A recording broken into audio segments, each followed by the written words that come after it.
இப்போ நம்ம second sum பார்க்கலாம். செகண்ட் சம் வந்து using 5 bit sequence number what is the maximum size of the centre and receiver windows for each of the following protocols have.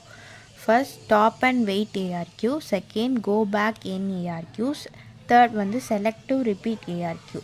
இப்போ இதோட answers பார்க்கலாம். இப்போ step by ஸ்டெப்பாக இருக்குது. ஃபர்ஸ்ட் ஸ்டெப் வந்து understanding 5 bit sequence number. அவங்க இப்போ first வந்து நம்ம என்ன பண்ண போகிறோன்னா ரேஞ்ச் கண்டுபிடிக்க போகிறோம். சீக்வென்ஸ் நம்பர் சென்டருக்கும் ரிசீவருக்கும் ட்ராக் பேக்கெட்டுக்கான ரேஞ்ச் வந்து கண்டுபிடிக்க போகிறோம். ஃபஸ்ட்டு அவங்க கொஷின்லேயே சொல்லிட்டாங்க 5 பிட் சீக்வென்ஸ் நம்பர்னு. ஸோ இப்போ கொடுத்துருக்க நம்பரை 2 பவரில் போட போகிறோம். அப்போ இப்போ கொடுத்துருக்க நம்பர் வந்து 5.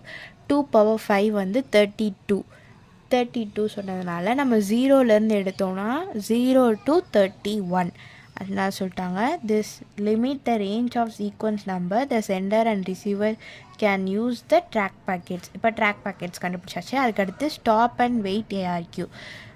ஸ்டெப் 2 இந்த ஸ்டாப் அண்ட் வெயிட் ஏஆர்கியூனா ஏஆர்கியூன்றது இங்கே வந்து ஆட்டோமேட்டிக் ரிப்பீட் ரெக்வஸ்ட்னு சொல்கிறோம். ஸ்டாப் அண்ட் வெயிட் ஏஆர்கியூ என்னென்னா இப்போது ஒரு சென்டர் வந்து ஒன் டைமில் ஒன்லி ஒன் தான் பாஸ் பண்ண முடியும்.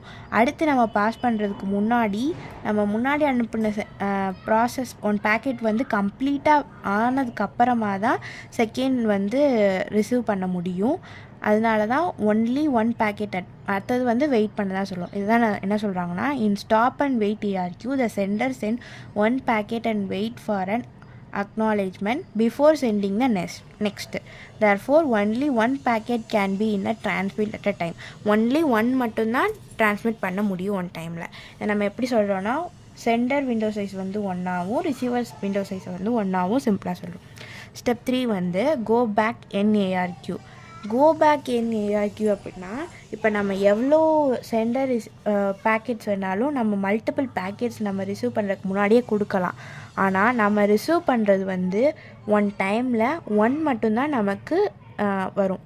அதுதான் என்ன சொல்கிறாங்க in go back N ARQ sender can transmit multiple packets before receiving acknowledgement.